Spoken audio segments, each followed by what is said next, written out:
Okay, welcome back to Gallagher Shots. This is ExtraTyne. It is the week at Newcastle United. It's not been the busiest week, mainly because there's been no football. But yeah, good to be back all the same. You might notice that Jess isn't too well this week. I mean, just look at her face, man. She's changed. She's stop covering it, Jess. It's fine. Okay. No, it's Matty. Jess isn't too well this week, so she's not with us, but she sends her best to everyone. And that's off the back of last week's Lovely Lads 11. I don't know if you all saw it, but we basically picked a, and that included a captain, Federico Fernandez. We had other people like ourselves in there. It was quite a newish team, Corby. So I don't know if you had any lovely lads who you might suggest would go in from yesteryear, who you might think maybe made it in prior to the Premier League's conception, perhaps. Oh Christ! Now you're talking. Let's get Steve Howie on there. Steve Howie could go in there. Yeah, I think he was mentioned actually. I think Steve Howie was mentioned, but Ketch shut it down because he got ignored by him that time. So you know that's the price you pay. But if you want to see that full team, it is on Instagram. Right now at Gallagher Shots. Apologies to Rob Elliott. He didn't make the final cut, and I know he was very keen on getting in that because he liked the tweet. So he's probably not following Gallagher Shots or anything like that ever again now. Apologies to the douche. It's a bit of a different one tonight because we've got a bit of an election night special to the lads in question here. Two lads who probably, I hope, won't shout over each other like the presidential debate the other week. We're going to have a nice reasoned discussion. But obviously, at time of recording, Corby and Thomas, we won't know the results yet, will we? It's going to be tomorrow. As video this is voting for that one. Oh well, who do we lose there? Just kick them out. Hey there. Where are you, mate? You're going a bit funny there, I think, mate. Am I going a bit funny? Yeah. Yeah, you've frozen for me, mate. It's kicked you and Thomas off the call there. There we go. We're back. See what happens. You mentioned the trust and things just start getting taken down. Alex is there with a few wires saying don't give them preferential treatment. Thanks for watching, Alex. But yeah, how are you feeling, lads? Are you excited for the final results coming out there? I'm nervous, I must admit. I'm nervous, because I think there's 11 really good candidates. So I think there's I'm a little bit nervous because I really want it. I really want to be elected. So, but yeah, I think that the trust is in good hands. Whoever gets elected tomorrow. Yeah, and we will get on to things as well. Sorry, Corby, what were you going to say? I was just going to say, Thomas is worried there, but he need not be. Without tempting fate, Thomas has done absolutely fantastic. I think everyone knows that. Alex, Greg, the rest of the team have been fantastic. If I get elected, it'll be brilliant because I think it's got the point from a personal point of view where I simply don't want to sit back and just let people do the graft anymore. Well, I'm sure we'll come to it more later, but if I do get on, I'm sure I'll be joining a great bunch. Yeah, I will just chuck in there, by the way, that I did vote for Marc. So I think we're it's all good relationships tonight. I voted for Emil, and he's not even up. Hey, you know what? If I can be that reopen nominations candidate, then I'll happily be there. But yeah, look, I don't want to put anyone in a difficult position tonight. But Matty, who did you vote for? I voted for myself. Good answer. I think I do really well at loads of things. But yeah. Just get yourself, throw your name in the hat. We'll see if we can get someone in there last minute, just really rustle things up. But good luck, lads, and all the best for whatever happens. And like you say, the trust will be in good hands, whatever goes on. But it's been a week of controversies. It's probably going to be the most serious extra time we've ever done after doing a week last week where we picked the canniest players to ever play for Newcastle United. This week, we take aim and we fire. However, this controversial week, it happened during the international break. So I think we should look at that first. We had a lot of players in action over the last 7 days, and there's been a hell of a lot of international fixtures, it would seem, more than ever before. But Ryan Fraser was one of the headline grabbers for Scotland. They obviously got through the first of the playoff games for the Euros, and he also got man of the match against Slovakia. He's also scored against the Czech Republic. So why the hell isn't he doing it for Newcastle United yet? But Matty, this has got to be a sign of not seeing the best of Ryan Fraser yet, would you say? Yeah, I mean, Fraser's, I wouldn't say a funny one, but he's joined the club having not kicked the ball, not had a pre-season because of not signing a contract with Bournemouth. So I think this international break, this extended international break, as you were, with 3 games, is probably a good thing in Fraser's situation, because he's getting game time and he's playing, and he obviously.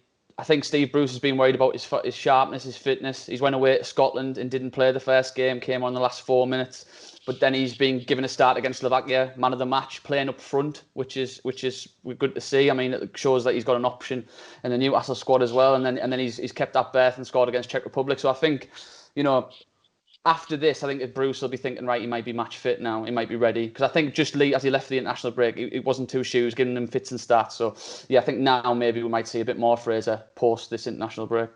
Yeah, well, we saw a bit of the trickery towards the end of the Burnley game when he obviously won the penalty. We saw that eagerness to get towards the goal, and we've seen him in action as well in the League Cup, the Carabao, when he got his goal on his debut. So all positives. Thomas, I know you were away with England and Russia, but do you think it's important that we get Scotland at one of these big competitions in the near future? Yeah, definitely. I'm rooting for Scotland in their qualifier against Serbia. It was the obviously we're due to play them at Wembley, so that would be an unbelievable experience if fans can attend. That's obviously still up for debate. It might be behind closed doors, but it'll still be an amazing spectacle. So I'm rooting for Scotland because I think we'll hammer them as well. So I'm rooting for them. There is that mystic quality to the England-Scotland game at the Euros, of course. The Gaza moment. It's happening again, lads. It's happening. Here we go. We're going to go out in the semis finally. But yeah, no, like you say, I'd love to see Scotland there. It's a shame that Ireland went out. Jeff Hendrick didn't have a great week, but I guess the best news for him is that he wasn't deemed a close contact for one of the Irish squad who tested positive. So I think he's got away with that one. Bad news though for Jamal Lewis, who has had an Achilles scan. Mark, just from what we've seen from Lewis in the first few games, do you think that he's proven to be a fairly decent asset? 100%. Straight away, you knew what you were going to get. It sounds a cliche, but in this day and age, a lot of full-backs now are better going forward than they are actual defending. But from what we've seen so far, I like the look of him. If we can get a good 6-7 years out of this lad, he'll only get better.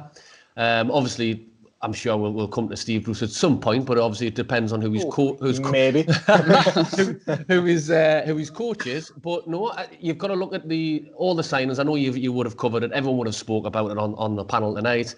Every single player we bought in was an improvement on who we had. And to go back to the left back Lewis, I like the look of him. I love a player who looks comfortable on the ball. He'll probably fill out a lot more with his age. And for me, I'm a little bit old-fashioned. I love a full-back who will put a good tackle in, but ultimately, a tackle these days and you're booked. So yeah, exactly.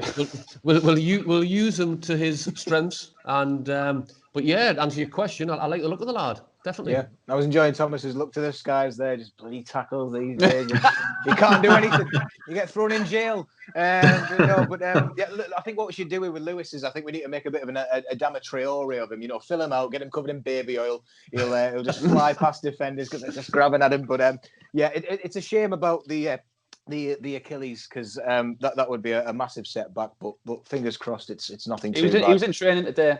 Was he? All right. Well, there we go. Today, so fingers crossed. Have you been there with binoculars? Have you been watching? Yeah, just doing a Bielsa. I was doing a Bielsa. Just through there. Long gone are the days of standing outside the Chesley Street Riverside, isn't it? And watching John Carrells talk to Bobby Robson. But yeah, look, I'm getting those vintage references in today, Corby, just because I know you like. Look at that. Well.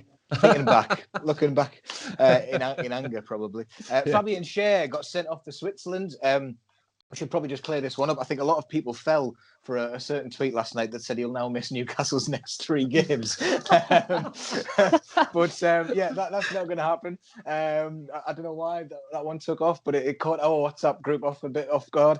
And Miguel Almiron, dirty bugger, got himself a yellow card, but he also nearly got his jaw broken in one of the games for Paraguay. I don't know if you saw it. That one didn't even get anything. But good start for Paraguay. 4 points. They're on their way to Qatar 2022, which seems a lifetime away and a lifetime since they cheated their way to get that. But there's a mention for Qatar on the video there, just for the tinfoil.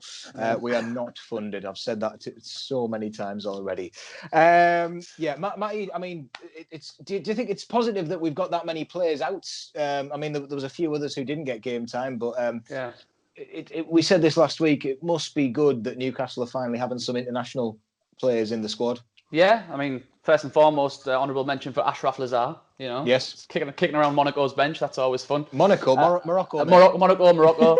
You know, close enough.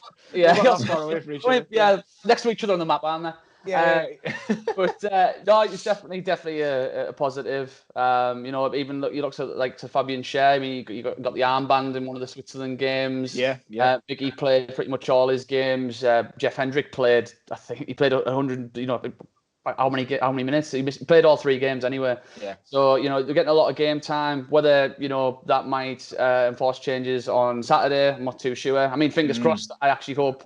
It might mean Hendrick might not play. I mean, he's looked solid enough, but I just feel like it limits our attacking potential a bit too much. And against the Man United side that are looking a bit leaky at the back, I wouldn't mind seeing us having a go at them. So that would involve playing an actual winger on the right. But to answer your question, yeah, it's a sign of good things that you've got 5, 6 internationals out.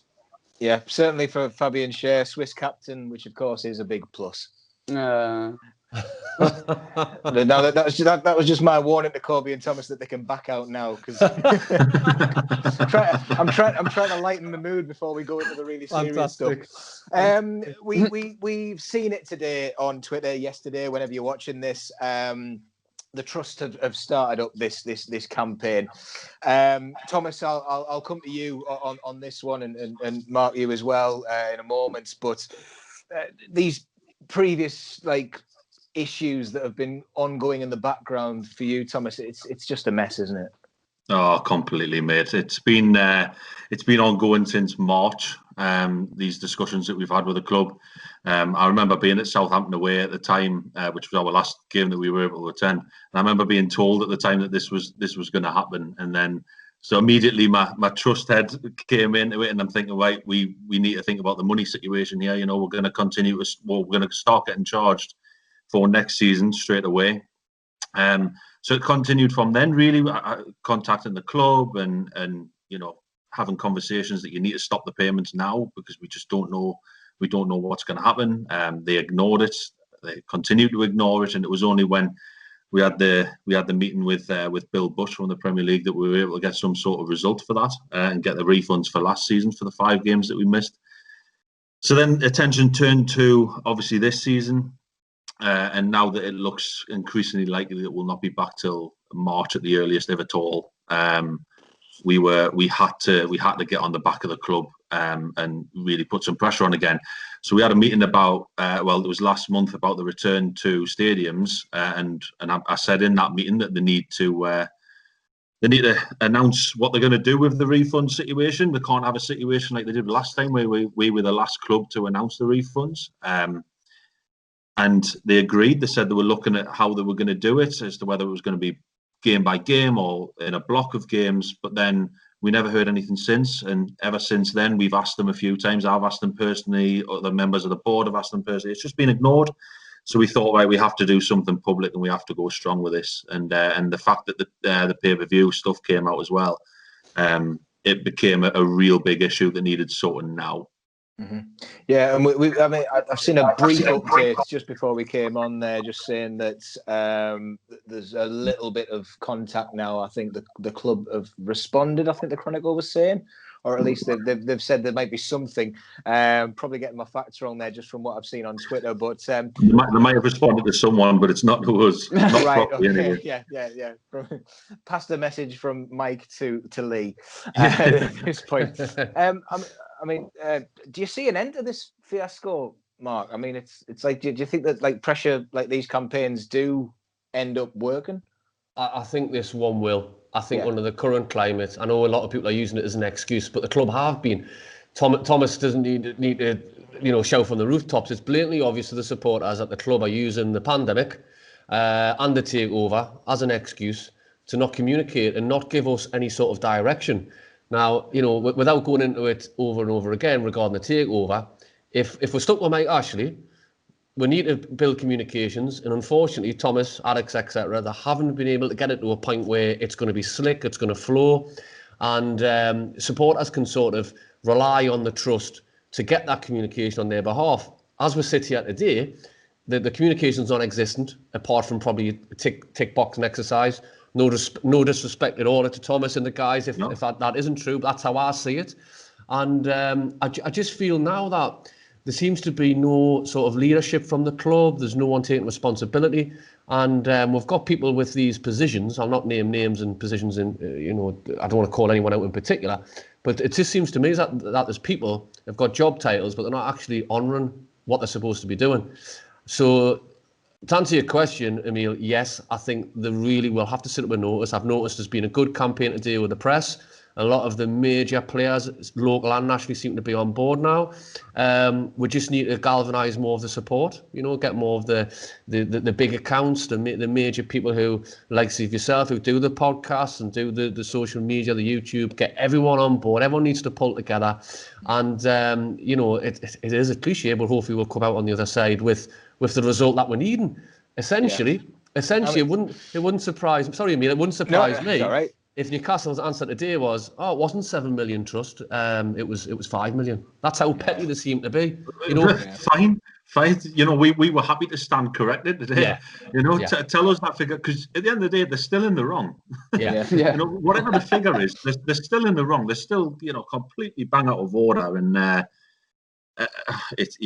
think you're right, Mark. The pressure will work. This we know the refunds will come. It's just the fact that they haven't come yet. That's the issue. And they're expecting us to effectively pay twice this weekend. Just staggering. Yeah. It's 18,000 people that have been paying. Either in fulls from March or have been paying monthly since. That's a lot of people, a lot of money. Yeah, you've just got to blame the people who got the season tickets for free, really, don't you? It is. It's all of them. Harbouring this money that they're getting back from the club. God, wouldn't that just be typical Newcastle? The people who got the free season tickets are currently getting refunds for the free tickets. I guess to a certain extent you are, but how very Newcastle United. Yeah, I mean, like I say, I know it's a time of change at the trust, but I'm sure whatever changes, then it'll continue. It's a cracking little campaign, and I think from the coverage alone, TV and radio, because I've heard it in our news today, it's getting out there. So that's the main thing. But another thing this week, which wasn't actually Newcastle, which is come and gone in the time that it's taken us to even think about it. Project Big Picture has faded away. What a bloody shame, eh? Matty, I mean, what do you think of this? I mean, do you think this will go away like a Saudi takeover and then reappear from a man's oven and take the form of a loaf of bread?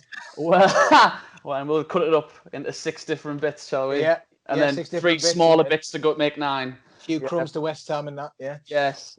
Honestly, I mean, not to get into too much and not to put our tinfoil hats on again, but I think that in football, big things like this, they come on the headlines and everyone talks about them, they fade away, but they're still there in the shadows.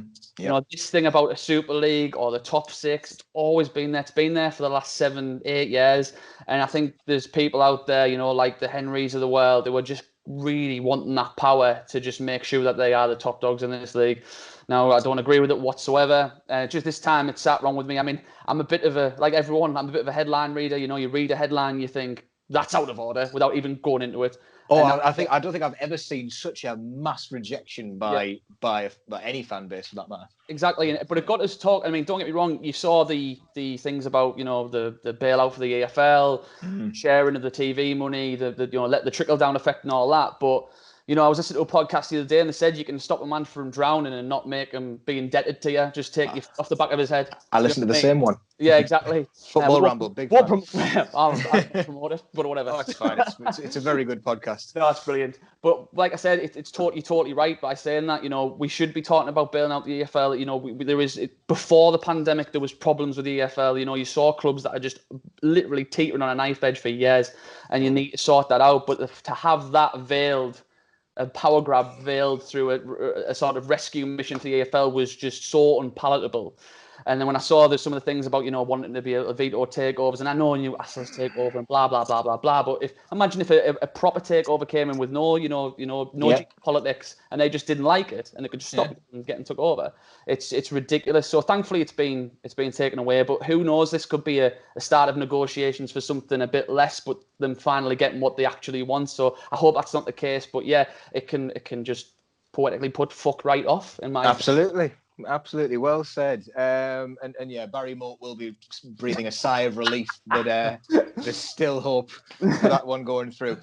Just touching on the lower leagues there, I believe that they have now rejected a 50 million bailout from the Premier League, which is a bit like a well, I don't know how this one works, but it's the Premier League's ball and they've taken it home, but then the EFL have come back with their own ball and then the Premier League have stabbed it. I don't really know. I'm not really sure if that analogy works, but Thomas, do you see any positives for the lower leagues, and do you think that they are right in what they are now doing? Because a lot of them were apparently all for it, and Sunderland were one of the big ones as well, which just shows how desperate they must be as a club down there in League One, managed by Phil Parkinson and with players who I don't actually know anything about anymore. I mean, have you seen who they played the other way? I mean, what is it like?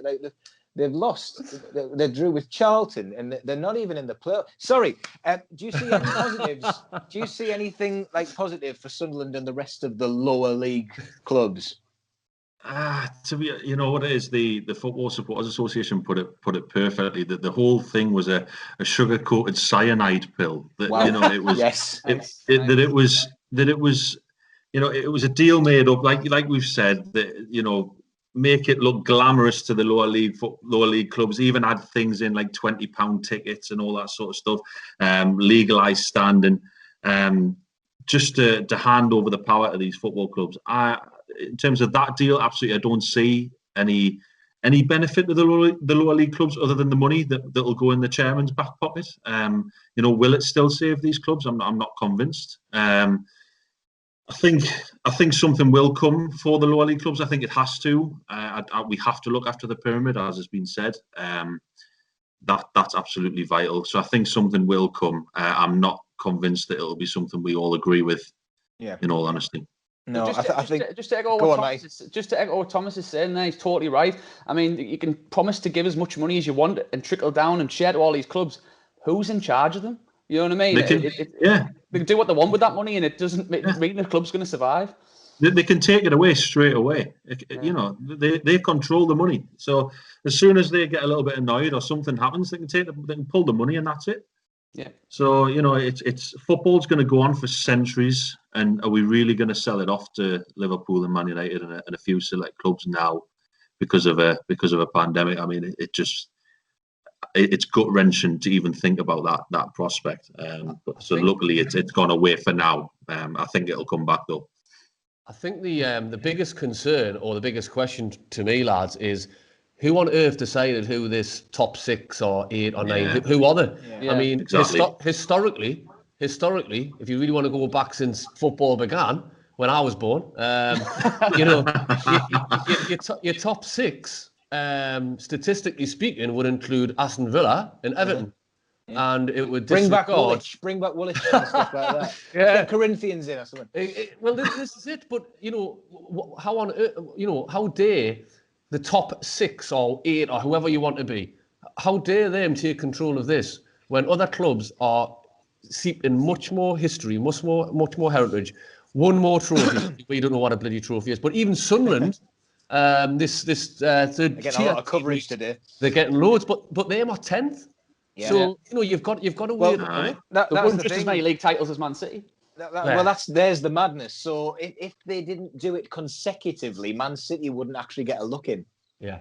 Despite their riches and their success over recent history, Man City wouldn't actually get. So I don't think they could have actually done it on how many years they've actually been in the Premier League, because that would mean that Man City wouldn't be in, and you'd get other teams like Leeds might be in there at some point. We're up there. We're up there. I know we're definitely up there. We're certainly up there. So in that case, I'm all for that being the method that we take.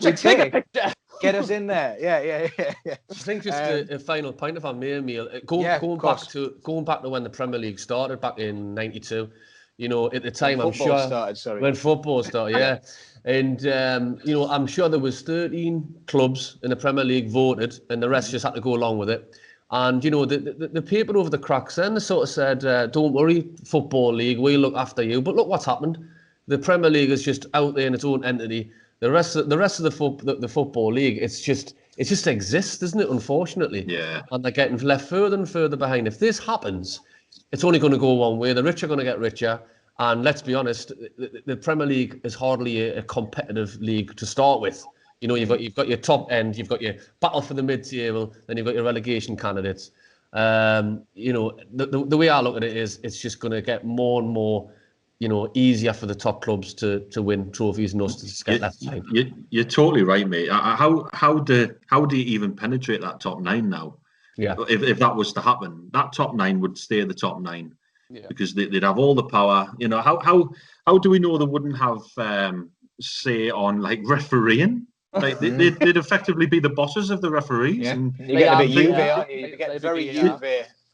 Do you know it's absolutely staggering? This European Super League that they've talked about for a few years. Just fine, fuck off. Go and join it. Just go, because we don't want you anyway. I wouldn't miss Man United away. I hate it. Do you know what I mean? Like, just let them. I don't know if you remember, but when Man United have, like, throughout the years, they've always had like quite an arrogant support, and this isn't aimed at all of them, but it's that when where Man United will do what we want sort of chant that they've echoed around the country, and I dare say that even some of the supporters would probably lap it all up, the fact that they had control, and I think it's dangerous. And it was good to see the support organisations of those clubs come out against it. Yeah, absolutely. I was going to say, actually, you had the big 6 trusts actually denounce it, and it did, which is yeah, exactly. It really does. Not that I like to congratulate them, but thanks to West Ham as well for shutting it down straight away, because West Ham, of course, wouldn't want to go into that separate league because they'd finish bottom of it every single season. So you can see the minds behind that. I think the best one. I don't know if you saw it, lads, but Ian Holloway.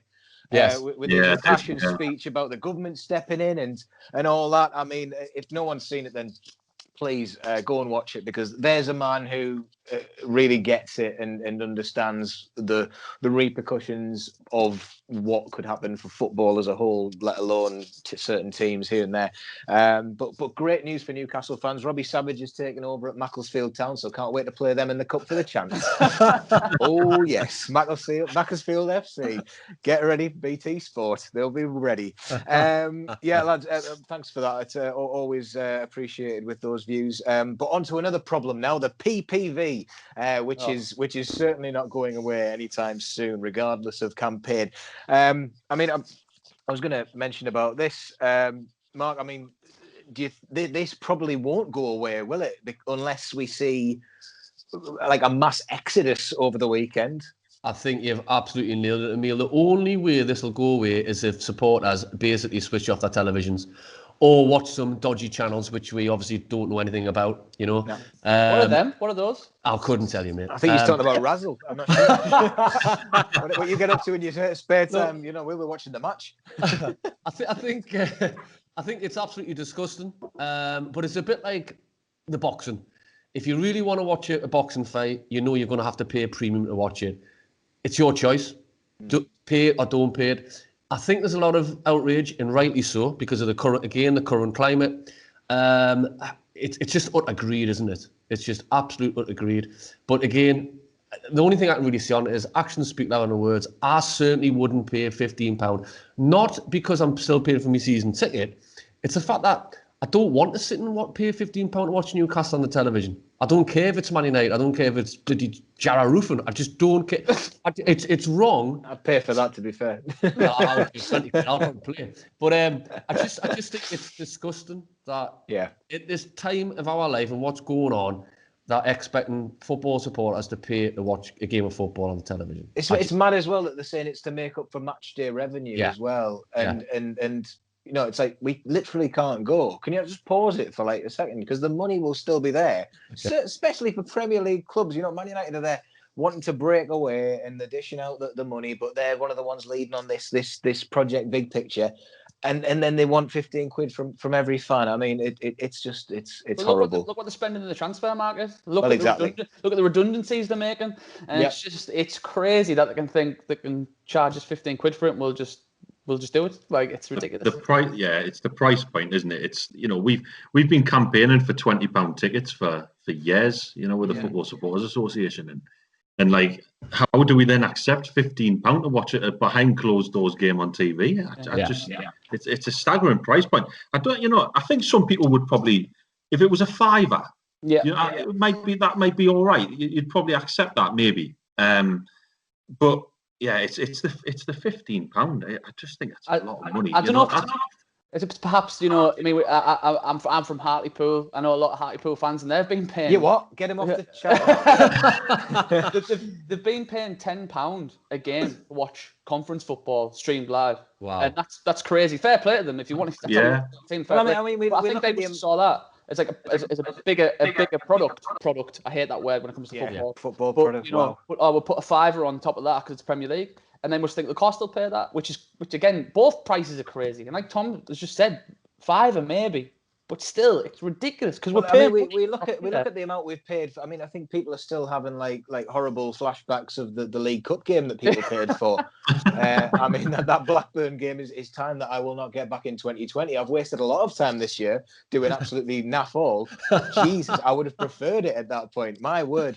No offense to Ryan Fraser's goal and all that, but I mean, there's going to be alternative options. Of course, there will be radio commentary, and by the time this video goes out, we can probably say this now that Saturday nights, myself, I've been asked by Toon Pauls to help with this. We're going to do a bit of an alternative stream on Saturday night where we YouTube it like a bit of a Sky Sports fan zone. I've got my mate Gaz, who's a brilliant Man United fan. He does stuff for BBC Manchester, and he's got more followers than me, so it was, you know, no brainer to get him on to get the word out there. But the idea is, of course, that the £15 goes to the food bank. You can watch us basically shout insults at each other. I can reminisce about the time that Alan Shearer nearly made Roy Keane cry. He can pretty much tell me every other time that Newcastle have fallen into Manchester United, and I'll probably end up crying by the end of that one. But it'll be something to watch. It's going to be on Gallagher Shots, but it'll be on all over Twitter. So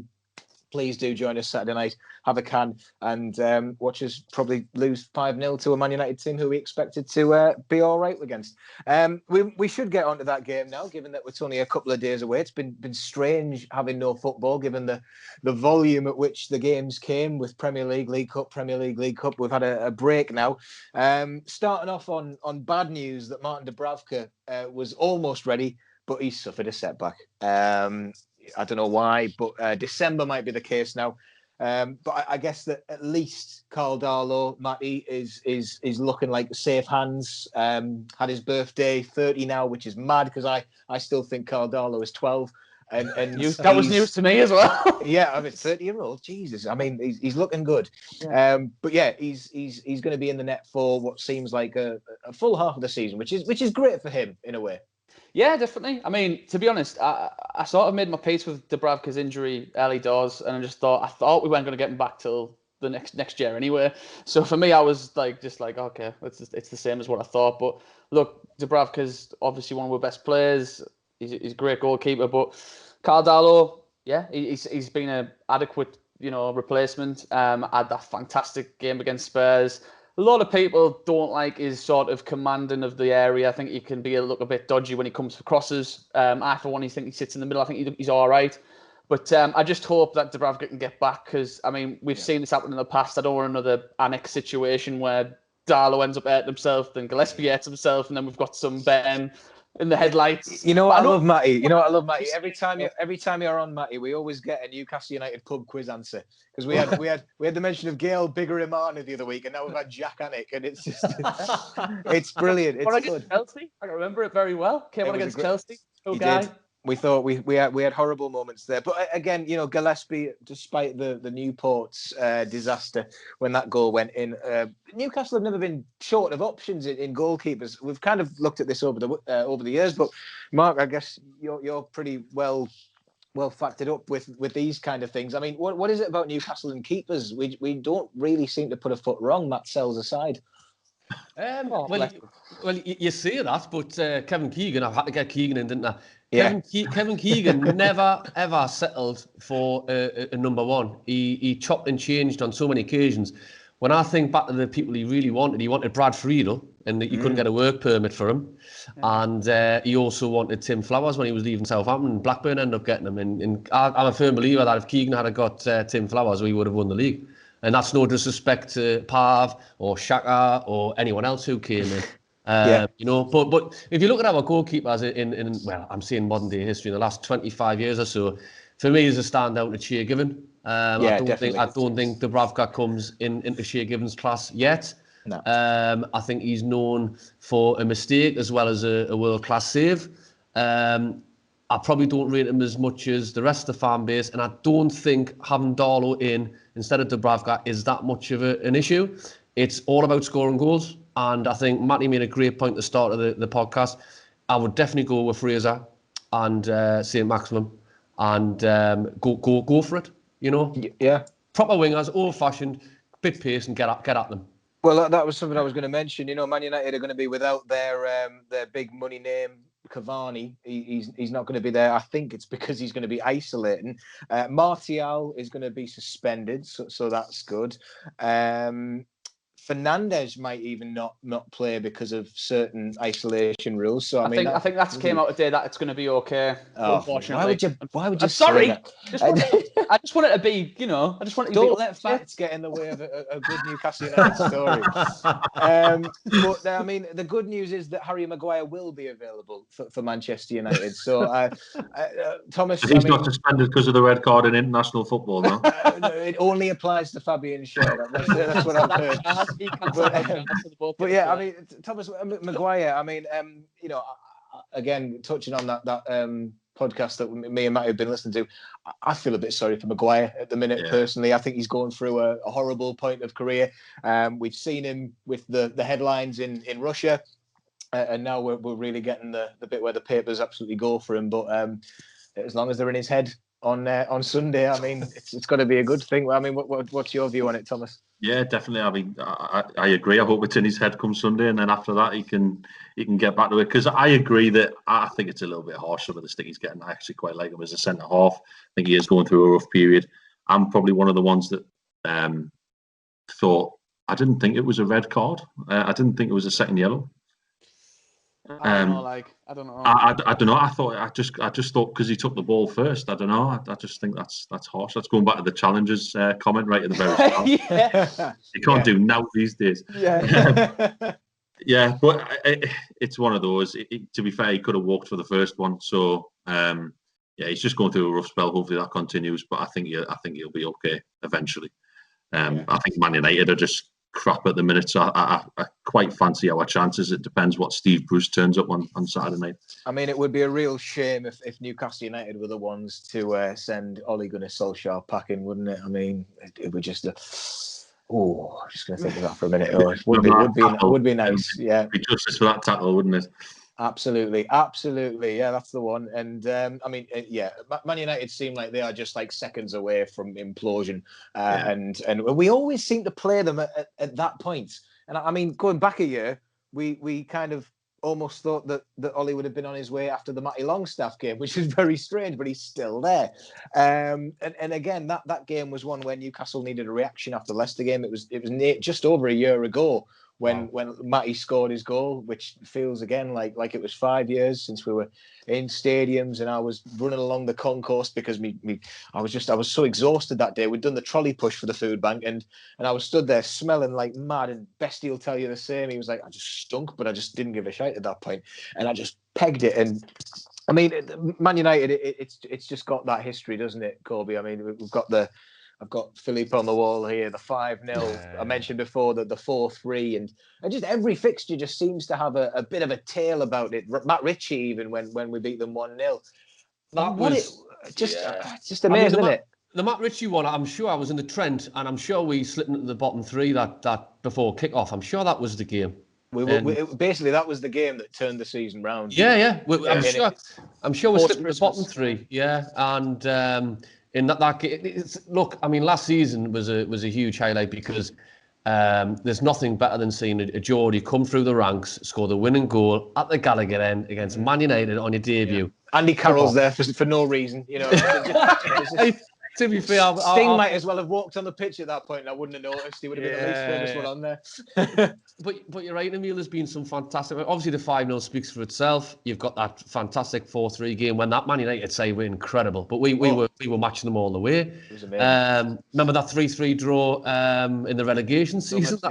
Yeah, that was a fantastic. I always remember the 20 scored. The 3-0 when Duncan Ferguson scored that screamer. That was one. That was a great one. Keane was sent off in that game.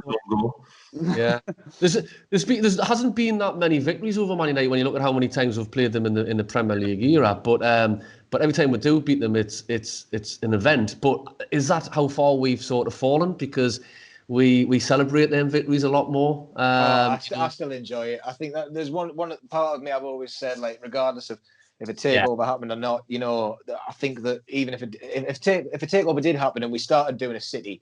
Yeah, I'd miss those games where you just thought, oh, we're going to get absolutely thumped today.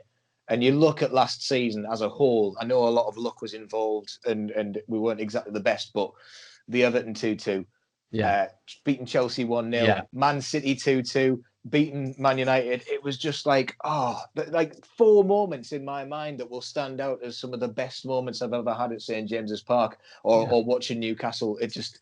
And Man United is a spectacle, not just for Newcastle, it's a spectacle for every club because they are the shithouses of yesteryear. Not so much anymore, but, you know, let's absolutely smash them, lads. How about it? Just pay your 15 quid. Pay your 15 quid and we will beat them. Is what I'm going to say. £15 just to win. I'll probably get pelters for drinking red wine like that fella who says he doesn't eat anything red when I'm talking about the prediction for Newcastle Man United here. But what do you reckon, Matty? What you're thinking of the final score? How do you think it's going to go with no fans there, of course? I don't know, man. It's going to be so tough. I know, like the lads have said, like I've said, it all depends on what Steve Bruce fancies having a go at. Like I hope that maybe. I mean, and again, it's not having a go at Jeff Hendrick. I think he's been solid enough, but I hope we line up with wingers and winger positions. I've been calling out for this 4-2-3-1. It'd be amazing to see Saint, Fraser and Miggy start. I don't think that'll happen because of all, two of them have been on international duty. I think he'll probably stick largely with what he's done recently. I think Joe and Callum Wilson will start, and we'll just see what else happens. But 1-1, I think that's what's going to happen. Well, no, I don't think that's what's going to happen. I hope that's what's going to happen. If we win, I'll be going berserk. But I think 1-1, being optimistic. I just hope that we don't, give a fragile Man United side the freedom to have a go at us, because I think that'd be stupid. Yeah, absolutely. I just realised we completely forgot to mention the Denver Bar 3-0 as well. Another fantastic night. Johan Kabai's free kick. It was what a hell of a win that was, with Phil Jones getting his own goal. Thomas, what are you thinking of the weekend? Just looking at Man United in particular here, like the way that they've come into this game after a horrendous loss to Tottenham. I'm going with Matty. I'm going 1-1. I just don't trust Bruce. I really don't. I don't think we'll set up well enough. I don't think we'll attack them as much as what we should, because of how fragile they are. So I'll go for an optimistic 1-1, but it wouldn't surprise us if we lost 3-0. Yeah. You know, it's one of those, isn't it? But then it wouldn't surprise us if we won 3-0. It's one of the. But I'll stick in the middle. I'll go 1-1. Okay, yeah. But it's a nice fence, isn't it, Tom? Tom, it's a nice fence to sit on this. You're enjoying yourselves there. It totally depends. Are you at opposite ends of the room? I'm just wondering. You know, he's got the front door behind him there, Matty, and I feel like Thomas is sat directly in front of him. That's why it's so bright on the other side. Mark, what are you thinking? I agree with Thomas's sentiments. To be honest, I think if Steve Bruce lines us up to sit back and let Man United do the damage, and don't forget they might have had a pretty bad start to the season, but they ended last season fantastic. They finished third, was it? And I think they won something like 9 in the last 13. They were amazing. So unbelievable, good attacking football. Which, let's be honest, we don't play that, but we can do it. And Burnley was an example of how we can do it. Hey, let's see Maximum go after them, as Matty said, get Fraser on the other wing, and let's give it a good go. I think we will get beat, but it's because I'm not expecting anything, to be honest. But hey, if we're talking on Saturday night and we're absolutely buzzing because we've all been proved wrong, then we'll all be happy, won't we? Totally. Well, I'll pressure you for a score then. Well. Sorry, I just think we have to keep in mind that Man United are bound to get a penalty. Yeah, I was just about to say that. Carl Darlow's playing. That's what I can't. I know, exactly. Yeah. Matt, what's your score prediction if you're going to go for one? Yeah, I'm going to go a 3-1 defeat. Unfortunately, lads. Blimey, Jesus, way to suck the life out of this there. Sorry, lads. You're contraring the trust with that pessimism, mate. Yeah.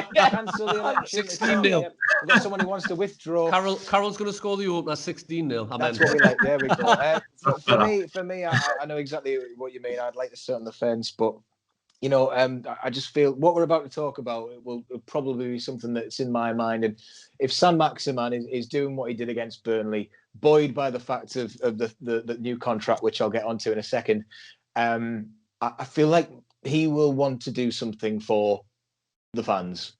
Something about it. He'll be there, and I feel like he'll have a Tino game in a way. He could have a Tino game, and we'll see what happens. But let's go 1-0. 1-0. And San Maximan just threads it into Wilson, and we'll have it at that. But I will not say anything else. Great news to end the week. I know it was yesterday, but it technically is the end of the Newcastle week for us. San Maximan's 6 years now, which is amazing. He spoke of his aspirations earlier in the week, saying, basically translated as, I think, you don't get in Europe, I'm off, lads. But that seemingly has been reversed. Matty, were you worried by those comments at all?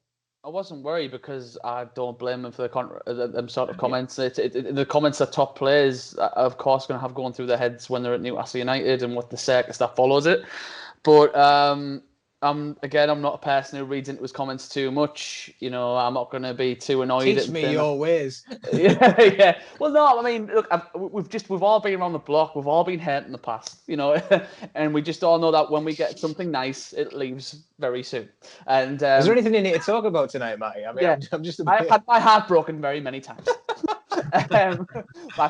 Jonathan Woodgate, yeah. Yeah.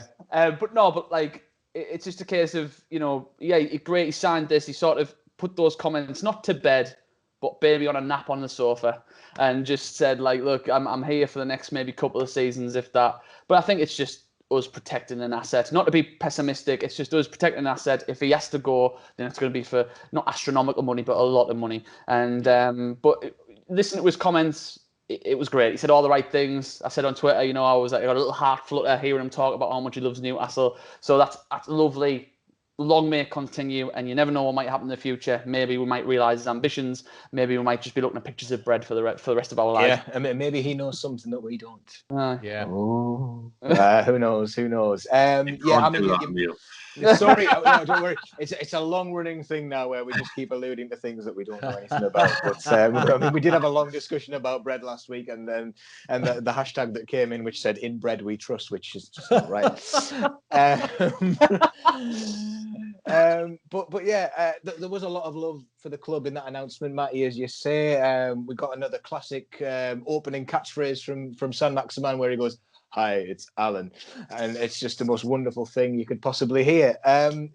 Mark, when did we last see a player embrace the club like San Maximan has? What a question that is. Off the top of my head, I'm going straight back to this era. You know what I mean? You've got to think of the Geordies that come through under Kevin Keegan. You know, Lee Clark, Steve Howie, Robbie Elliott, who you mentioned before, Steve Watson. They basically sold the club to the likes of Ginola, etc. when they signed, because they made the international superstars realise what it meant to play for Newcastle United. And so I think that sort of, you know, you had Kevin Keegan galvanising the troops, revolutionising the football club. You had Geordies, 5, 6 of them. Peter Beasley obviously was the old hat who was running the show. And I think that period of time, I think the whole team and the squad bought into what it was like to play for Newcastle United. I mean, you guys may know more recent footballers, but that instantly takes me back to that era where everyone, the players socialised together. They socialised with the supporters. They used to go on the drink on the big market down the quayside. You'll not see a footballer down there now, will you? You'll not see anyone down there now. See Andy Carroll. I was going to say. Not a minute. No. I mean, they used to do Secret Santa. That again, we mentioned it the other week about Dietmar Hammann's gift. Google it if you want. I think he got a copy of Mein Kampf for the Secret Santa. Newcastle's only German at the time, and then I think there was another one where was it Alessandro Pistoni got given a pig's heart because someone said he didn't have one. Yeah, fantastic. I mean, I was trying to think of who. I was thinking more of like less the local lads, because you know with the local lads they want to play in the black and white shirts. So I was thinking probably along your lines of your Cisse's and your bars. I think that they kind of bought into it, but in the way that San Maximan has not just embraced the club, but he's embraced the way that footballers do at the minute is the social media age. It's the Wolf of Wall Street video that he put on the other night was just perfect. But he said in that video, to quote Leo DiCaprio, "I'm not fucking leaving." So that's all you want to hear, really. I think it helps how much the fans are getting on with the players as well, and how much the fans actually adore the player. Because immediately I was thinking of I loved Ben Arthur, and I thought Ben Arthur feeded off that. I thought he was amazing. I thought he embraced the club at the time. Obviously, it didn't end well, but I think they feed off the feeling of the fans, don't they? Well, I was going to say that, like Joey Barton and Kevin Nolan, I reckon at the time, Barton will say the right things, won't he, about Sunderland, even as Fleetwood manager, which is amazing. But that I guess is the sense of getting it. Yeah, there was that Ben Arthur quote, wasn't there? Like Tom just said, where he said about they make you fly. That's what he said. Yeah. And he was talking about what the Newcastle fans do. So, I mean, Ben Arthur, he wasn't like as vocal as St. Maximin, but that was shot in my head as well. I always remember that Che Guevara banner, Hope. Yeah. And he was sat in the corner next to Danny Simpson. I always remember when he wasn't getting played. It was amazing. There was a massive line trying to get his autograph. It was quality, that, like. Yeah, I hope they weren't doing massive lines. I mean, that was a real problem, especially when Danny Simpson's around. Oh, jeez. Yeah, well, lads, I think, I mean, it's great that we've got a player like San Maximan. I hope that he's going into this game at the weekend with I hope he's flying. That's all you can do. Is the Hope flag still around, Thomas? Is that in the War Flag's possession of it? It's not in our possession. That was before. That was the Sack Pardew campaign had control of that. Because if you remember, at the same time there was a Pardew one. I can't remember what it was. Yeah. But I don't know if I had joke underneath or something like that. That was their banner. LLLW. Yeah, that's right. But no, it's not in the Flag's possession, unfortunately. No. Well, there we go. I'd like to say that was a question that came in from a viewer, but it didn't. Thank you very much, lads, for joining us. I was about to say, it's probably been the most serious one we've done, but I think I've probably had more laughs this week than a lot of weeks, apart from last week when we nearly disrespected the name of senior Mr. Lovenkrands. God rest his soul, Andy Burnham. You can go and watch that one back if you want, but all I'll say is big cocks were mentioned. There's a teaser if you wanted one. This has been ExtraTyne. Thank you so much for joining us. Thomas, Marc in particular, thank you as well, and good luck with the election results. Thank you. Cheers. Matty, just good luck in general, mate. Cheers, mate. I'll try my very best, Jess. you know. Yeah, thank you, thank you, Jess. You're like Lorraine Kelly playing the part of Jess. This is how she waves. Yeah, cool. I'll let you take that one. She'll take it up with you in the group. Yeah. We'll see you next time. Away the lads.